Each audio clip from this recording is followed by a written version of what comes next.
Чындыгында орозо бул араб тилиндеги саум деген сөздөн алынган. Анын тилдик мааниси бул кармануу деген сөз. Чындыгында орозодо ошол адат болуп калгандай тамак ичкенден, тамак жегенден тыйылып эле, бирок андан башка нерселердин бардыгы мурдагыдай калыпта жүрө бергенди деле ороз деп түшүнүшөт кээ бир адамдар.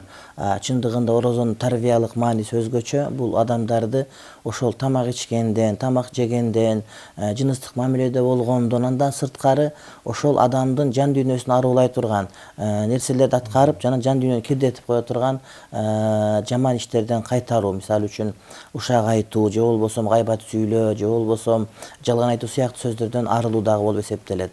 Адатта ошол эмне үчүн мына ошол тамак жегенге, тамак ичкенге өтө маани берилип, калгандар ачык айтылбай калган, айтылган бирок мындай бир ошончолук деңгээлде белгилүү болбой калган деген суроо келип турат да. Анткени адам ошол ушак айтпай кое алышы мүмкүн, жалган айтпай кое алышы мүмкүн, балким бир жумага чейин, балким 3 күнгө чейин.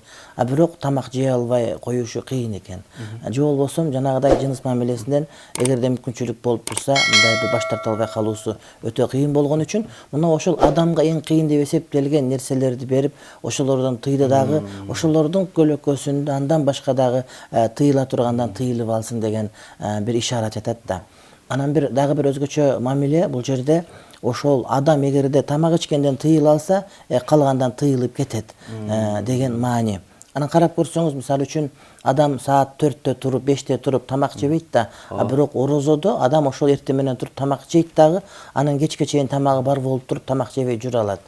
Мунун өзү адамдын жашоосунда бир революция болсун, өзгөрүү болсун, ошол жашоосун оңдой албай жүргөндөр бардык эле жааттан, экономикалык жаатта, диний жаатта, амал жаатында, муамалат, муашарат бабында, ошолордун бардыгында мен оңдоло албай атам, мен болбой атат, меники жакшы болбой атат дегендердин бардыгына оңдолууга түзүлгөн практикалык, теориялык эмес, практикалык, амалий жүздөгү бир ибадат деп айтсак туура болот.